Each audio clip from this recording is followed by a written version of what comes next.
Interesting topic. In the world of espionage, that's where we're going. Truth is the first victim and nothing is ever as it seems. But for the first time, one of South Africa's most notorious apartheid spies, Olivia Forsyth, tells her story. From joining the security police at a young age to becoming Agent 407 and going undercover at university in order to infiltrate student organizations in a hotspot area for anti-apartheid radicalism. She shares her riveting stories of the dangers and the triumphs thereof.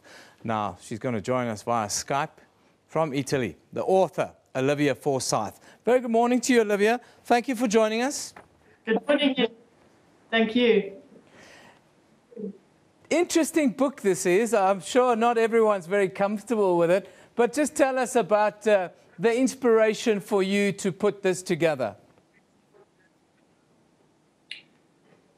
Well, I've been wanting to write the book for a long time, Evan. There were so many versions of the story when it broke in the 1980s. Lots of truths and lots of fictions. And I thought I owed it to very many people that I eventually told the true story. It's taken me a while to get there. Those people who know me well will know that I'm one of the world's biggest procrastinators. And it did take a long time for me to get around to finishing it. But I think it's important that it's out there and that the story is actually told as it happened. Now, tell me about your work that you did back then as Agent 407, as we see in the book, RS 407 it is. The impact on your personal life, and then what kind of impact do you think you had on the struggle at that time? Well, as far as my personal life was concerned, being an agent is quite a solitary thing because you can't really, in a sense, be yourself with anyone. Most of my family didn't know that I was in the police, and so they just thought I was a left-wing radical, of which most of them approved. The people to whom I was closest were the people, very sadly, on whom I was reporting and whom I betrayed. How do you feel about that today? How do you feel about the people that you've betrayed, and how do you feel about South Africa today?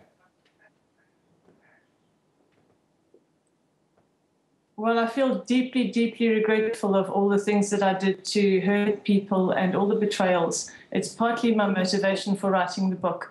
I can't really talk a lot about South Africa today because I haven't lived in South Africa for 15 years now.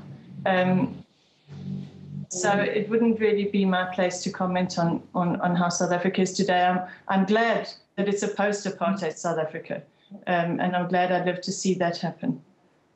The changes in the country, has that had any effect on you while you're looking upon it from afar? Well, I do miss my country, I can tell you that much. I think if you're once you're a South African, you're always a South African. It's in your blood. And I miss the country terribly. I have plenty of family and friends still there. But I really can't comment on the current political situation because I'm not that well informed. Now, you work as a teacher right now overseas, an English teacher, that is, I'm told. Why did you decide, or how did this decision come about to take this route in your life and to kind of stop with the security agency work, if we can call it that? Well, that goes back a long way, Eben. When I first joined the security police, I really just wanted to. I was 21 years old. I had done a degree. I wanted to have an interesting life. Most of all, I wanted to travel overseas. So I joined Foreign Affairs and was hoping they'd post me overseas relatively quickly.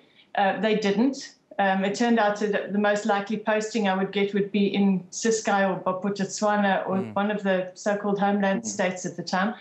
So, you know, joining the security agency sounded like a good way to go overseas. I had no intention of going back to university. I was actually really disappointed when they sent me undercover to Rhodes University in the first place.